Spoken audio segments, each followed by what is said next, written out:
স্থানীয় লোক হিচাপে আমি ভাল পোৱা নাই ইয়াতে আনাটো এতিয়া আমি তাহাৰ ফাঁচি হোৱাটো বিচাৰোঁ আৰু ৰাইজৰ আগত উলিয়াই দিয়াটো বিচাৰোঁ ইয়াতে আনা আমি নিবিচাৰোঁ ইয়াতে আনাটো প্ৰথম হওক দ্বিতীয় সেইটো কথা নাই ইয়াতে আনাটোৱে আমি নিবিচাৰোঁ তাহাক আমি ইয়াতে সুৰকাটোৱে নিবিচাৰোঁ তাহাক আমি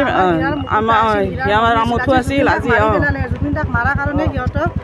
ফাঁচি বিচাৰোঁ জুবিনদাই ন্যায় পাব লাগে এইটোৱে বিচাৰোঁ জাষ্টিছ ফৰ জুবিনদা আমি সেইটোৱে বিচাৰোঁ এইখিনিয়ে বিচাৰোঁ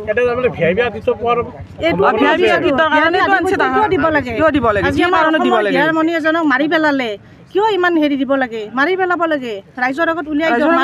মাৰি পেলাওক আমি আছোঁ নহয় গোটেই কিমান ৰাইজ আছে সজাগ হৈ আছে সকলোৰে তেওঁলোক একচুৱেলি VIP নহয় চাওক মই প্ৰথমতে কওঁ মই জুবিন দাৰ বহুত ডাঙৰ অনুৰাগী হয় তেখেত চৰকাৰৰ কিছুমান নিয়ম নীতি আছে গম পাইছোঁ চৰকাৰে নিয়ম নীতি চৰকাৰে মানি আছে কিন্তু তেওঁলোক VIP নহয় তেওঁলোকে উচিত শাস্তি পাব লাগে এতিয়া চৰকাৰে যেনেকৈ ন্যায় দিব খুজি আছে আমি চৰকাৰৰ লগতে আছোঁ কিন্তু অতি সোনকালে গৰিমা বৌ সদায় মানে আপিল কৰি আছে যে জাষ্টিছ ফৰ জুবিন গাৰ্গ লিখক জাষ্টিছ ফৰ অলমষ্ট 10 লাখ হ'ব এতিয়া ছ'চিয়েল মিডিয়াত আমি সদায় জাষ্টিছ ফৰ জুবিন গাৰ্গ লিখি আছোঁ আমি সৰুৰ পৰা ডাঙৰ হ'লোঁ জুবিনদাৰ গান শুনি বা অকল জুবিন দাক আমি গায়ক হিচাপে নহয় তেওঁ ব্যক্তি হিচাপে এটা যুগ হিচাপে আমি চাইছিলোঁ আমাৰ এটাই কথা যেনেকৈ কৰে চৰকাৰৰ ওপৰত আমাৰ সম্পূৰ্ণ বিশ্বাস আছে আমাৰ ইয়াতে আনিছে আমি সেইবিলাকত মই ক'ব নাযাওঁ কিন্তু অতি সোনকালে কঠোৰতকৈ কঠোৰ শাস্তি পাব লাগে কাৰণ তেওঁলোকে এজন ব্যক্তিক আঘাত আছে জড়িত আছে নাই ক'ব নোৱাৰোঁ তেওঁলোকে এটা যুগ শেষ কৰি পেলাইছে VIP আতিথ্য বিচাৰে নিবিচাৰে কিয় VIP আতিথ্য লাগে কিহৰ VIP আতিথ্য লাগে জুবিন দা কি আছিল জুবিন দাক 40খন বুলেট প্ৰুফ পাইছিল নেকি জুবিন দাই আমাৰ জাতিটোৰ এটা যুগ আছিল যুগ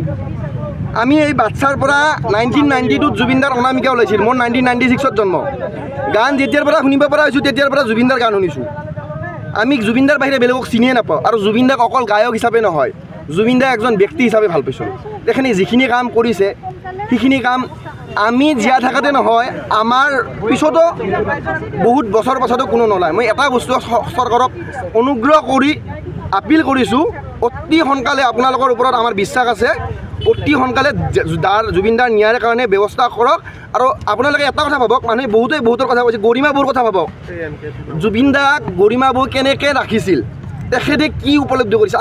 আমি অনুৰাগী আমি বহুত ভাল অনুৰাগী কিন্তু তেখেতৰ মনৰ কথা ভাবক তেখেতে বাৰে ফেচবুকত লিখিছে জাষ্টিছ ফৰ জুবিন গাৰ্গ কালি লিখিছে justice for Zubeen Garg within 10 days এইবিলাক লিখিব লগা কিয় হৈছে এতিয়া সোনকালে আমাক ন্যায় লাগে বাছ